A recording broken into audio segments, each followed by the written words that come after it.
Donc, je suis Lionel Lapierre, je vais vous présenter l'avancement du projet étendard Aleïn, qui est donc consacré au développement d'un système robotisé pour faire de l'exploration karstique. Donc, je vais rapidement balayer les généralités sur le projet avant d'arriver et de vous montrer les derniers résultats que nous avons obtenus et ce vers quoi nous allons.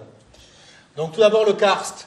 Eh bien, le karst, c'est ces formations géologiques qui sont dues à une dissolution des plateaux calcaires schisteux, marneux ou marbre dus à l'eau et qui font qu'on a une apparition de ces cavités souterraines qui sont ensuite creusées par les écoulements d'eau. Et dans ces régions-là est le lieu de la ressource de l'eau souterraine, ressource qu'on va essayer de venir caractériser en vue d'une exploitation future. Donc le karst, je continue. Donc le karst est à l'origine de ces paysages monumentaux. Donc là, on est en surface, bien sûr. Donc on a toutes ces caractéristiques géologiques-là. Et au fur et à mesure qu'on descend sous terre, l'eau devient présente jusqu'à, ici vous avez une image du gouffre de Gournéras, dans lequel nous avons fait nos premières expérimentations. Donc ce sont vraiment des régions monumentales dans lesquelles on a des volumes en eau éventuellement exploitables qu'il nous faut pouvoir caractériser. Donc quand on parle de visite karstique, il s'agit de cette vidéo. Ah.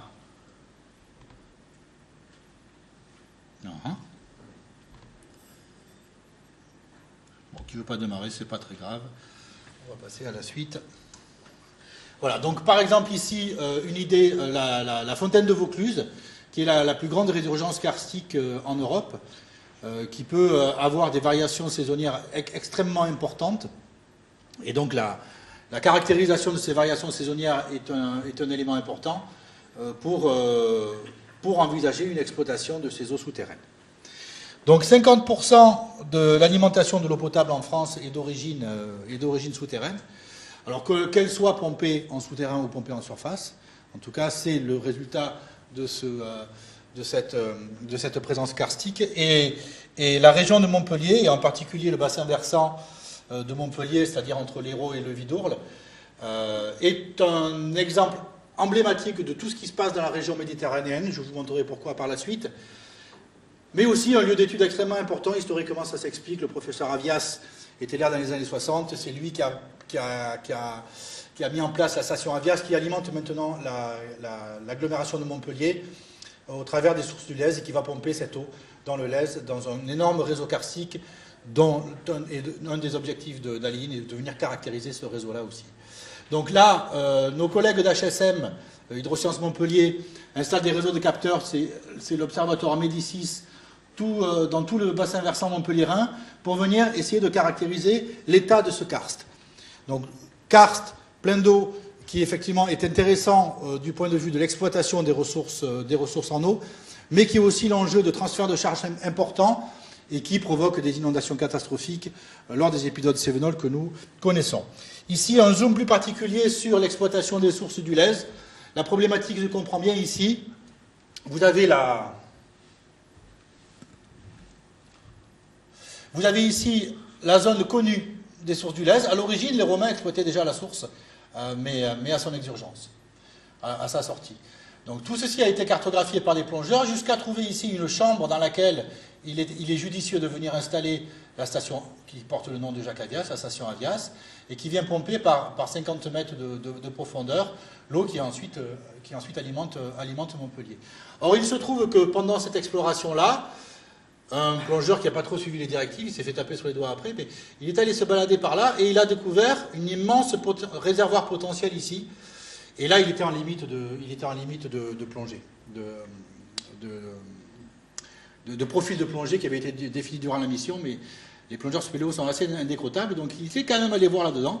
Et ce réservoir potentiel pourrait être intéressant pour venir installer directement le pompage ici, ce qui limiterait les variations saisonnières. Et en été, maintenant, à cause de la croissance montpelliéraine, on prend l'eau du Baronne. C'est-à-dire que la source du karst, la source du Lez, actuellement, ne suffit plus pour alimenter l'agglomération de Montpellier en été. Et donc tout l'enjeu ici est de venir cartographier cette zone, non seulement pour voir si ce réservoir est bien présent et qu'on peut venir y pomper. Mais il ne faut pas oublier non plus que tout ce réseau karstique, tout cet hydrosystème souterrain, fait que si on vient pomper un excédent ici, on diminue les pressions qu'on va retrouver sur les exurgences karstiques qui se retrouvent éventuellement en mer, dans lequel il peut y avoir des pompages littoraux, et ce qui peut provoquer une remontée du biseau salé et venir contaminer les pompages littoraux. Donc il s'agit vraiment de comprendre la dynamique de tout ce réseau hydraulique souterrain pour pouvoir gérer au mieux la ressource, ce qu'on appelle la gestion active de la ressource, c'est ce que fait l'agglo de Montpellier, partenaire du projet, mais aussi prévoir les conséquences d'un pompage excessif qu'un pompage excessif aurait sur les pompages littoraux.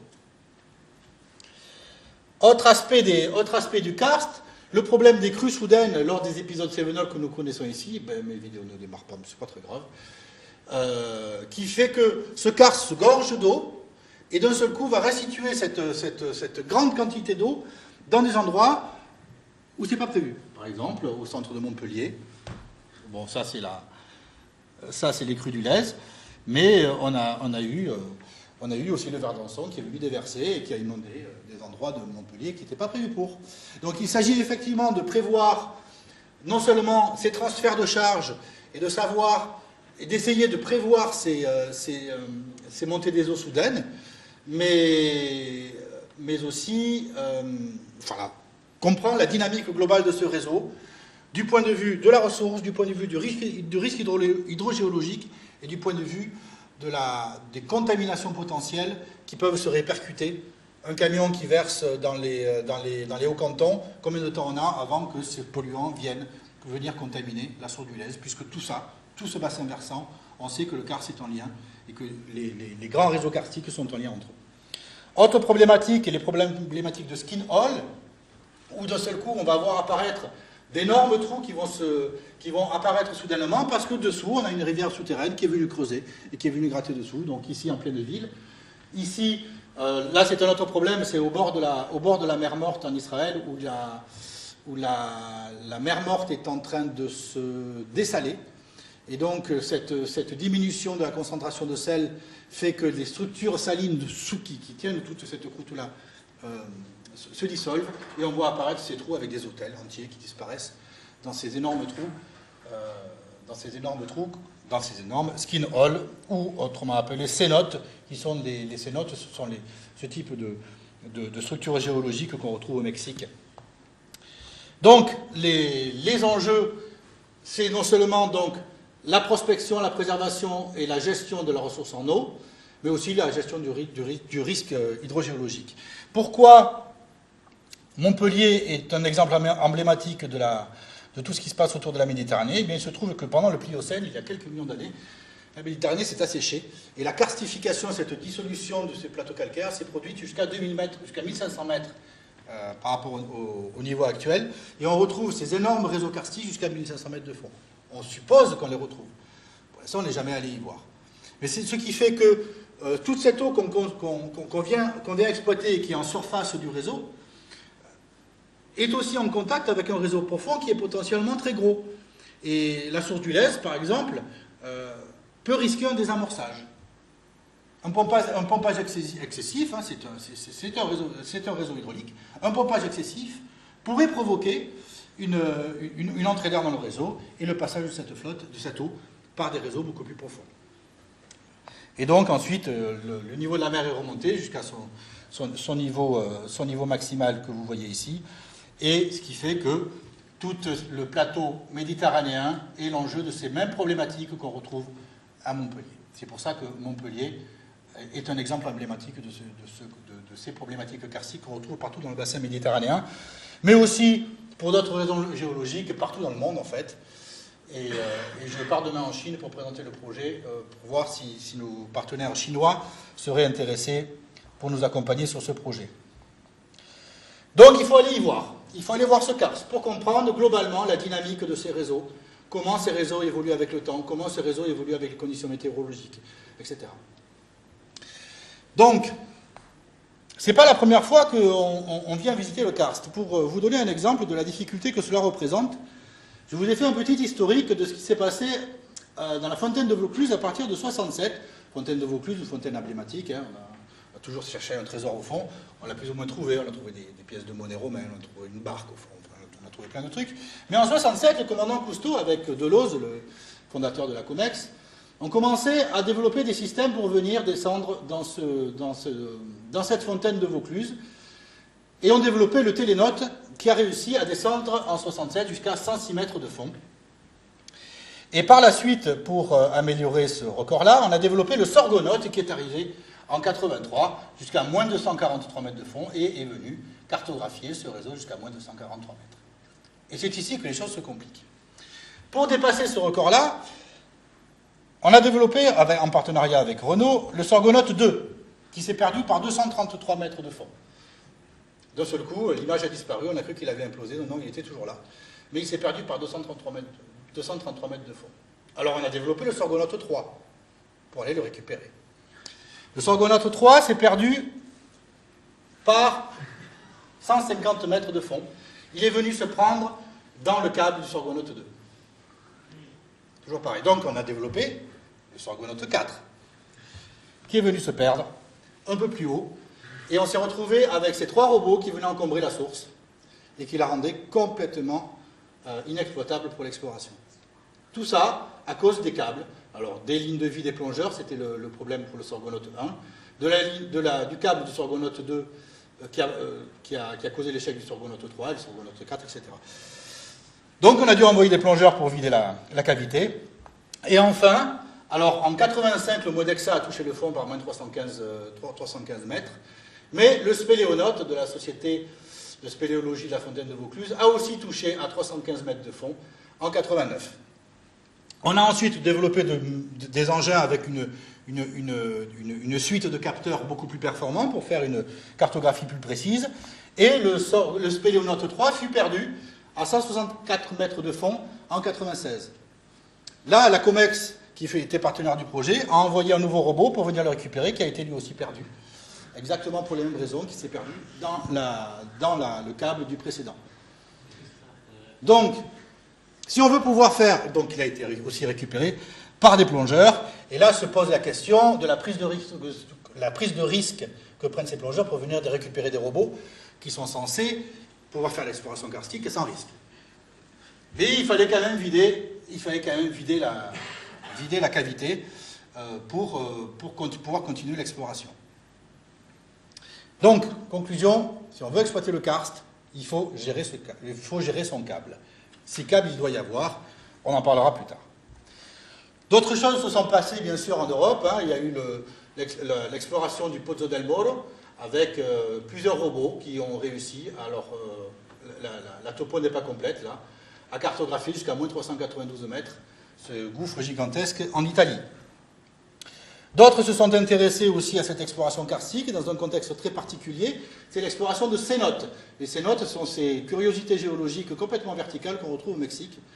Et l'équipe de Millstone aux États-Unis, financée par la NASA, ont développé cet engin muni de 46 échosondeurs qui viennent. Cet engin est complètement autonome, c'est ce qui fait sa particularité, mais la facilité que représente une exploration uniquement verticale fait qu'on peut le rendre autonome. Et c'est une brique, quand même, c'est une étape extrêmement importante pour la question de l'exploration karstique.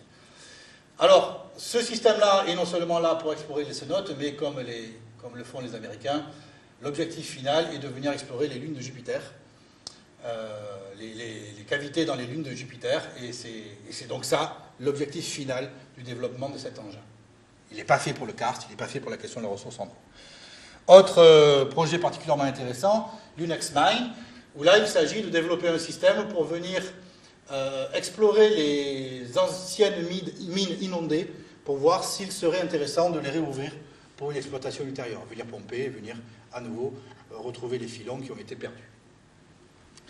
Et voici maintenant la proposition alliée, qui consiste donc à venir faire cette exploration karstique, mais avec une stratégie particulière, qui consiste à mettre le robot dans la cavité. Ce robot est muni de son câble, dirigé par un opérateur, parce que nous pensons que dans cet environnement-là, il est illusoire de pouvoir progresser et de pouvoir prendre des décisions quant à savoir ce qui est intéressant ou pas, sans que l'hydrogéologue soit dans la boucle. Nous, il faut que chacun reste dans son domaine de compétence. Nous sommes roboticiens, à l'hydrogéologue de décider ce qui est intéressant ou pas durant cette exploration. Donc il faut lui fournir les informations utiles pour sa prise de décision, donc la présence d'un câble.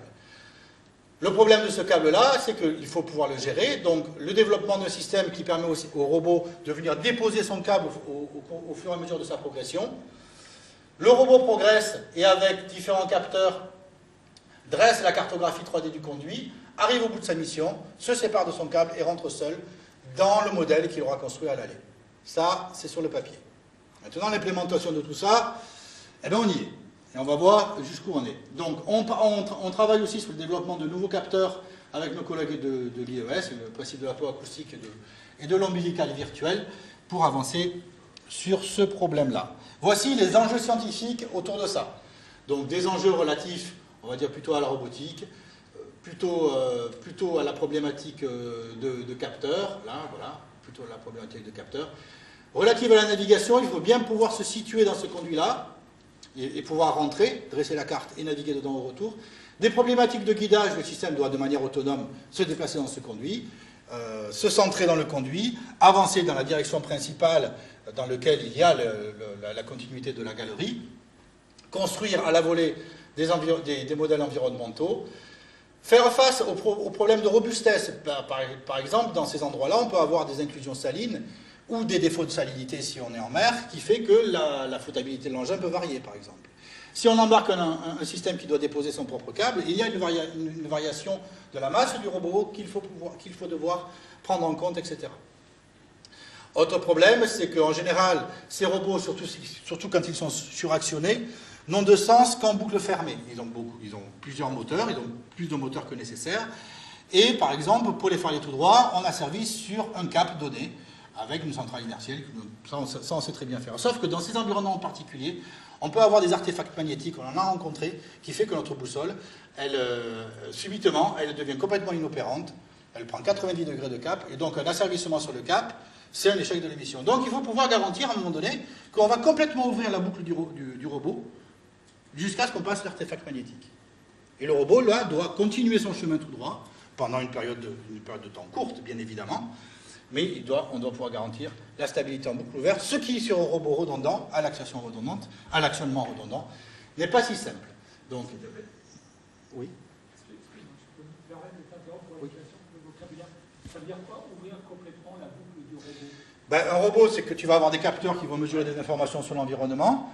Cette information-là va te permettre de calculer un contrôle, c'est-à-dire une série d'ordres à donner à tes actionneurs qui vont déplacer le robot de manière à suivre ta référence en fonction de ce que le robot mesure.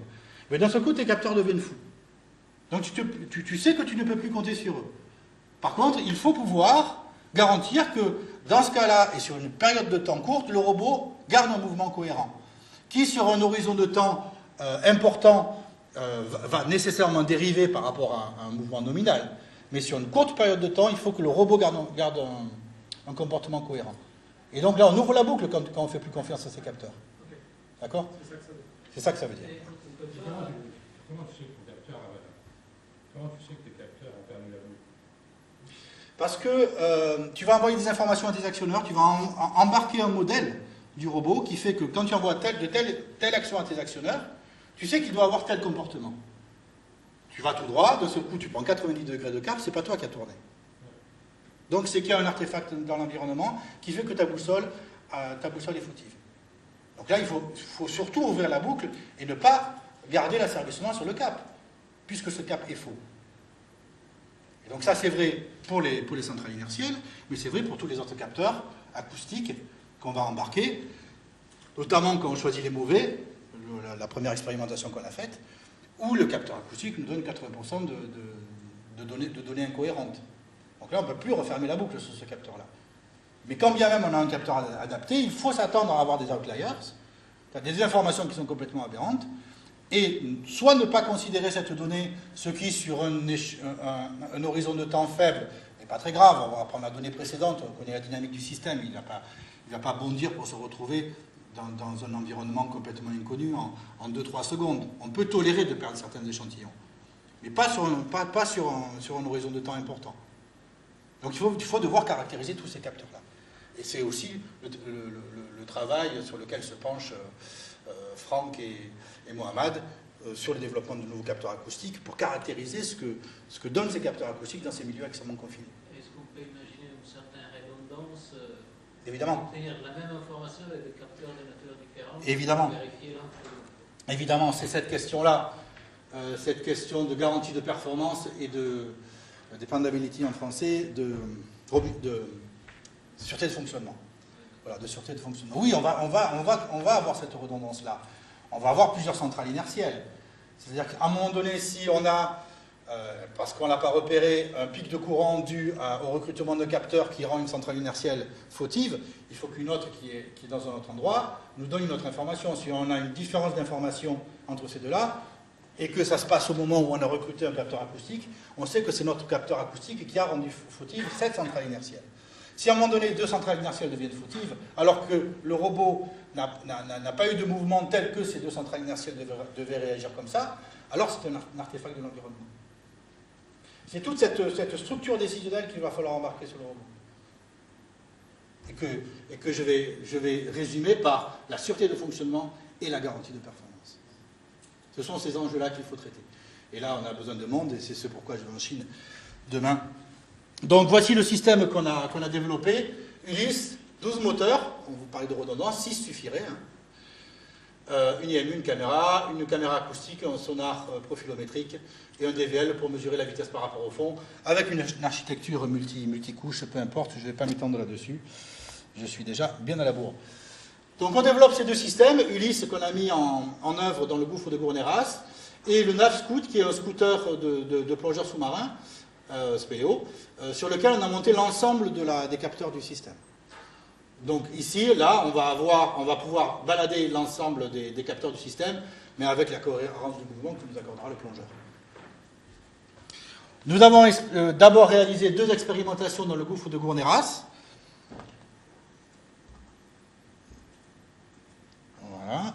Alors là, la vidéo ne va pas partir non plus, mais vous la connaissez celle-ci. Et donc, nous avons réussi surtout à cartographier ce gouffre. Ah, bon, peu importe.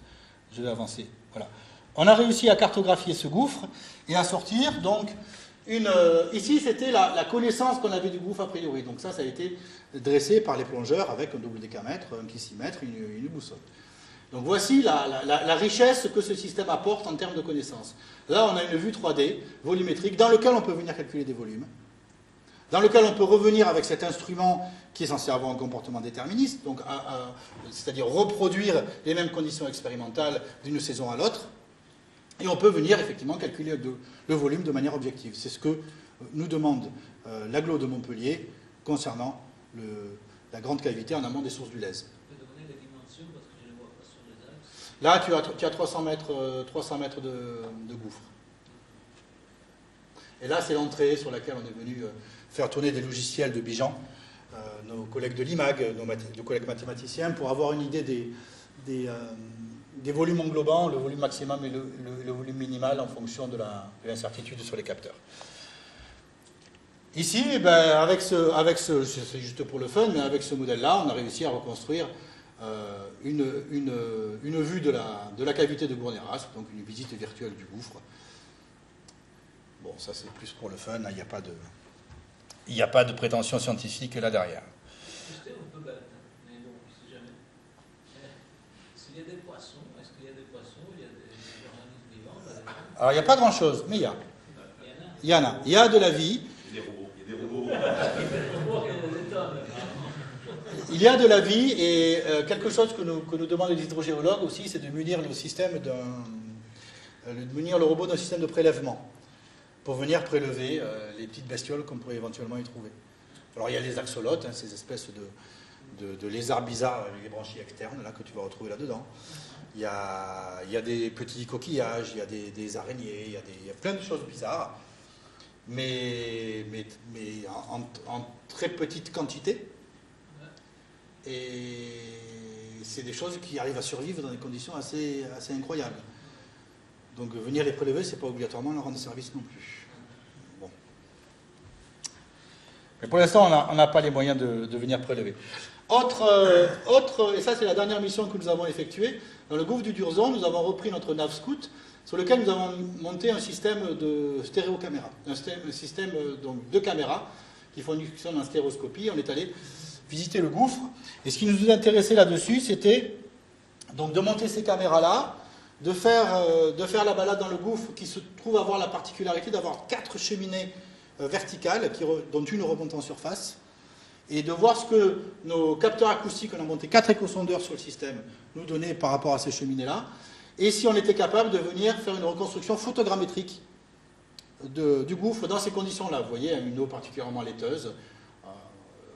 Là, on n'est vraiment pas dans des conditions optimales pour l'utilisation de caméras, mais dans le cas, c'est plutôt de bonnes conditions, ça.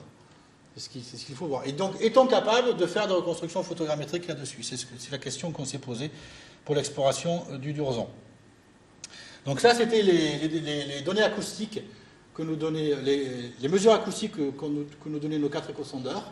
Donc on les a traités, etc., pour arriver à reconstruire un profil de la cavité où on retrouve nos quatre cheminées, ce qui confirme la pertinence d'utilisation de ces échosondeurs-là. Ces 4 échosondeurs-là qui vont nous servir lors de la prochaine manip à venir faire du centrage avec le robot plutôt que l'utilisation de ce profilomètre trop lent pour venir faire du centrage. Voici les 2 minutes.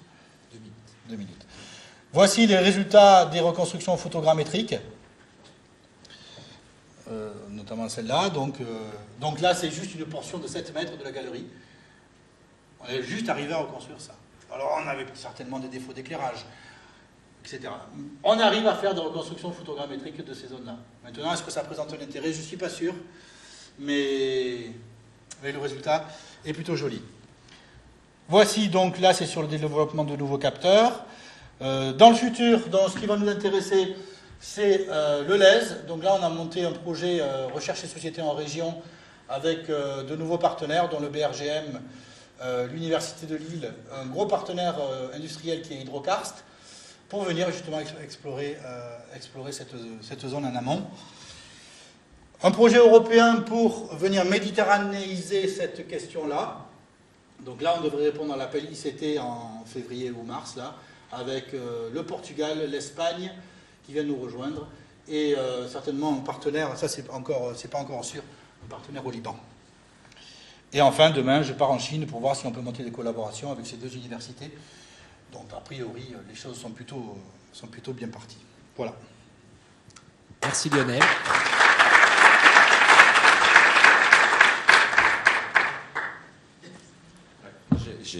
J'ai une question, et puis je vais profiter de l'arrivée de Georges d'EDF. pour voir justement, quand on regarde effectivement ce type d'exploration, on peut aussi supposer toutes les canalisations qu'il peut avoir dans des barrages. Alors peut-être qu'on ne devrait pas utiliser ce type d'approche, mais finalement, est-ce que d'avoir un robot autonome, peut-être de plus petite taille d'ailleurs, qui pourrait explorer en fait toutes ces canalisations pour pouvoir effectivement détecter un certain nombre de défauts d'une manière autonome, tu crois que c'est envisageable ? Alors, c'est non seulement envisageable, mais c'est aussi demandé, et EDF, la DTG, nous a produit une lettre de déclaration d'intérêt là-dessus. Pour l'exploration de galeries, des gigantesques galeries là, qui traversent des vallées et qui réunissent des barrages, qui amènent l'eau surtout à des centrales hydroélectriques, notamment la galerie de Montpezat, 17 km, qui a 50 ou 60 ans d'âge, qui perd beaucoup d'eau, et qu'on ne peut pas actuellement explorer. On n'a pas le droit d'envoyer des plongeurs, puis sur 17 km, ce serait un suicide. Donc, effectivement, c'est une des sorties industrielles du projet, c'est que ces technologies-là, qu'on développe pour le karst, seront utilisables pour ces problématiques d'exploration au milieu confiné, que ce soit des barrages, que ce soit des galeries. Et c'est l'objectif de RITS, la spin-off qui se monte actuellement, qui va être de venir se saisir de cette techno-là et de venir proposer du service, et ça c'est un élément important pour l'exploration des barrages et des galeries. Donc RITS, partenaire du projet européen, donc on est en train de monter un consortium d'entreprises susceptibles d'avoir un impact sur cette question de l'exploration de galeries, mais on ne veut pas se limiter à ça. On a aussi l'ambition de rassembler tous ces gens-là et de monter une fondation internationale sur la problématique de l'exploration karstique. Le marché est là. On sait que cette problématique d'eau est une problématique fondamentale, sauf qu'on n'a pas les outils. Pour l'instant, on a des grosses boîtes qui pourraient venir explorer la résurgence karstique qu'exploite le village du coin, mais pour des prix démesurés. Arriver à sortir un produit, un service plus exactement, un service qui permettrait pour un coût modéré de venir vérifier les volumes en présence dans ces réseaux karstiques, c'est un marché phénoménal sur lequel il n'y a actuellement personne. J'allais dire, c'est pas encore un marché parce qu'il n'y a pas d'outils. Et donc le but de cette fondation, c'est de venir évangéliser cet océan bleu. Pour l'instant, il n'y a rien, et il faut pouvoir y aller. C'est un enjeu fondamental. Et l'étape intermédiaire, c'est l'exploration de galeries et des structures immergées. Merci Lionel.